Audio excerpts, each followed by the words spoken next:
Hello hello.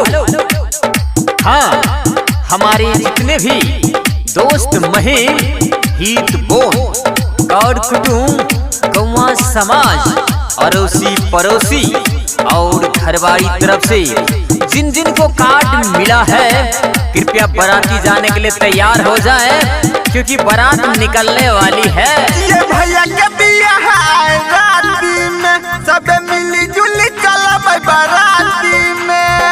और हाँ, जितना भी लोकनिया जाने वाले हैं आंगन में जाए और टीका लगा के तैयार हो जाए। ये भैया के बियाह है राती में सब मिली जुली चला बाराती में। आई भैया के साली हमरा से नहीं बचत रे। पार्टनर, ए पार्टनर, भैया के कोई गो साली है रे?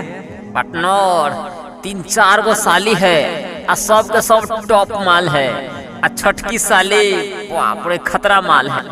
तब तो मजा आ जाएगा। ओ डीजे वाला भाई बेस बढ़ाओ। कनी बेस बढ़ा धूम मचतई रे। आई बाराती में सब कियो नचतई रे। कनी बेस बढ़ा धूम मचतई रे। आई बाराती में सब कियो नचतई रे। और हाँ, जितने भी 4 चक्के वाले हैं कृपया गाड़ी को लाइन में लगाएं और डीजे को आगे ले जाएं। रे चश्मा वाला छोरा रे, नटुआ को कहीं बच जाता है रे?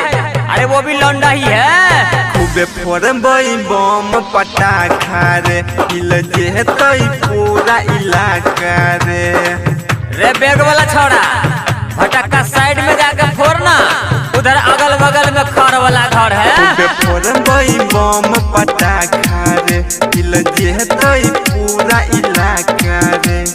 टोला मोहल्ला आस पड़ोस में होतई धूम धड़ाका रे। सुन ले नरे छोड़ा या परे डर रे। बंद होई के नहीं चाही जनरेटर रे। ने तो भैया के साली एह कोटा नहीं पटतई रे।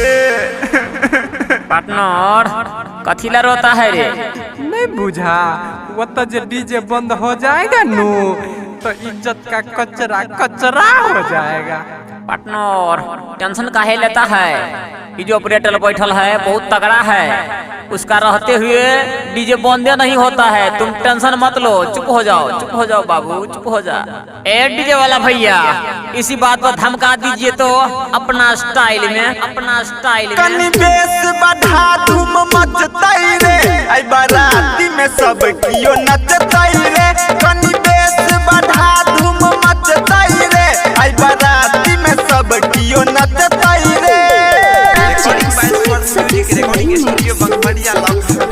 रे लड़का सब थोड़ा साइड हो जाओ, परीक्षने के लिए आ रही है। रे लोकनिया कोट वाला छोरा, एक गोरकी छोरी को लाइन मारता है, सब देख रहे हैं खेला मेला। अब भाऊजी आंख में कजरा लगाइए, चुगला मत बनाइए। हाथ में जे रखने छोटाली रे, उहे जिए सुन छोटकी साली रे। पार्टनर कौन थाली वाली है? पार्टनर जो गोड़ी पतली खड़ी है इस साइड से। हाथ में जे रखने छोटाली रे, उहे जिए सुन छोटकी साली रे।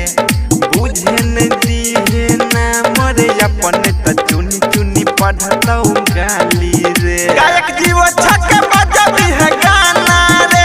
बंद करी है न ये तो चाहे खाना रे। तो रविंद्र अमित गोली के फायर करतई रे। हाँ बस कीजिए। अरे ऑपरेटर तुम काहे डरता है रे? अभी से जीव सिंह का गाना भर रात बजने दो। अमित भैया है ना, टेंशन मत लो। कनी बेस बढ़ा धूम मचतई रे। आई बाराती में सब कियो नचतई रे।